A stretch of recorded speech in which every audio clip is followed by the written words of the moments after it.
Hello everyone and welcome to Salesforce Unlock. In today's slide, I will be going to discuss about primitive data types.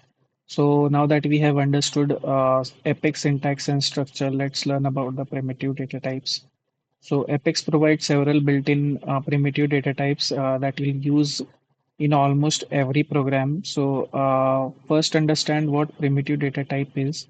So these are the fundamental built-in data building blocks of a programming language. So they hold simple values directly in the memory rather than storing references to objects, and they are not created in the class. So let's look at the most common ones, which is available in almost all programming language. So the first one we have in Apex is the integer, which stores the whole numbers.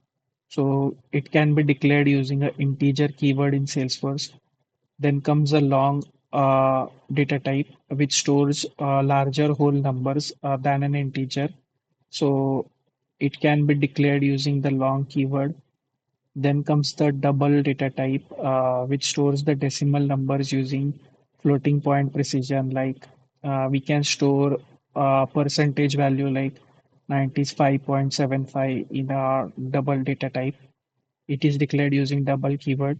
Likewise, there is a decimal which is commonly used for financial and currency calculation because it provides better precision than a double primitive data type. So we can define a decimal data type like 5000.50, something like that. Then this most important data type is the string data type, which stores the text value, like we saw in the last demo. Then comes the Boolean data type, which stores uh, logical values true and false. So this data type can be used in Apex code to declare Boolean variables where we need to display certain or we need to evaluate certain conditions. So in that case, Boolean variables are used. So it's declared using the Boolean keyword.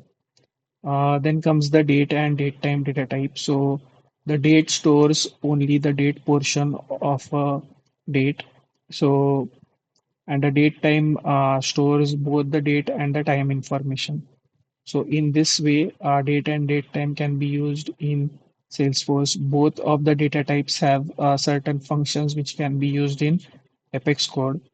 Then comes the ID data type, which stores the Salesforce record ID. So when you create a record in Salesforce, it generates a 15 or 18 digit ID. So this ID data type is used to store that record identifier ID. So understanding this primitive data type is essential because they form a foundation of Apex programming. So now that we have learned about what primitive data types are, let's go into the org and check how it works. Okay, so now that I'm in my org, I will go ahead and create a new Apex class for this demo called as primitive data type demo.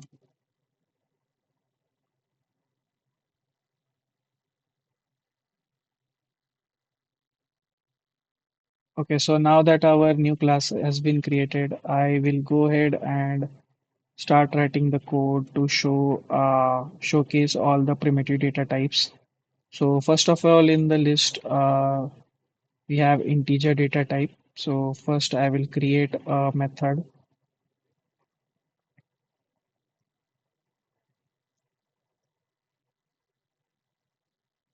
show data types.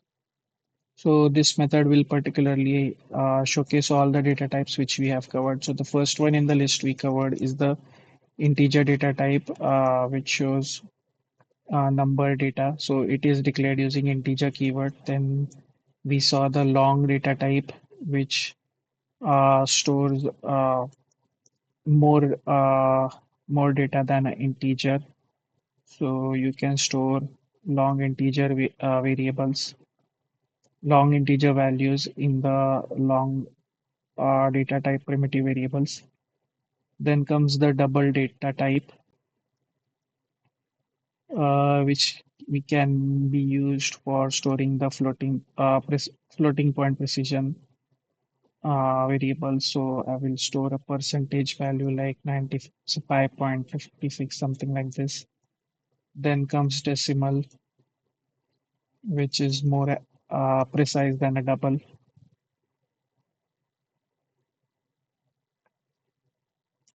Then we saw string variable.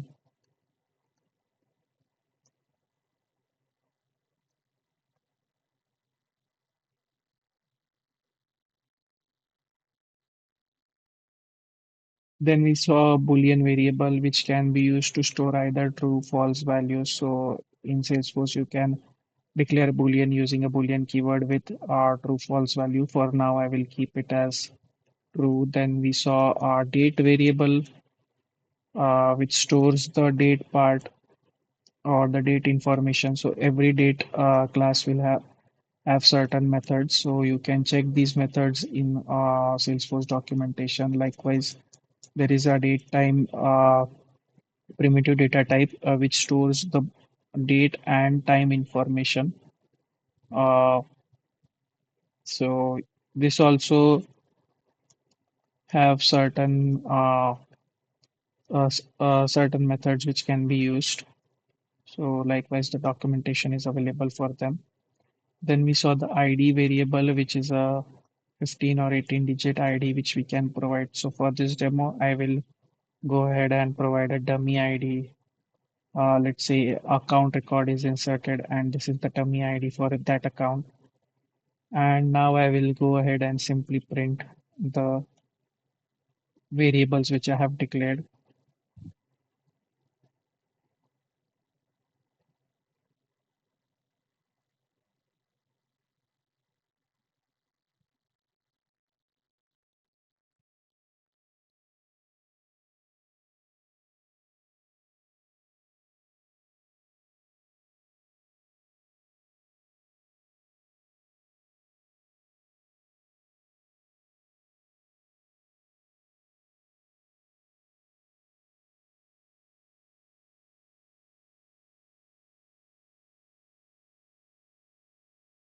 Okay, so now that I have added all the variables in the debug statement, I will go ahead in execute anonymous window and will print this. So I will first save this class and I will go to anonymous window and I will just paste my class name with the method which we will be displaying. We need to select the open log checkbox and click on execute. We'll select here debug only. So here you can see our variables which we have declared with all the primitive data types are now available. We can see this in the output log. So in this way, the primitive data types helps us store the data in Apex code, and these are the fundamental blocks in Apex programming. So I hope this helps. Thanks for watching Salesforce Unlocked. If you found this helpful, stay tuned for more Salesforce tips and tutorials. See you in the next video.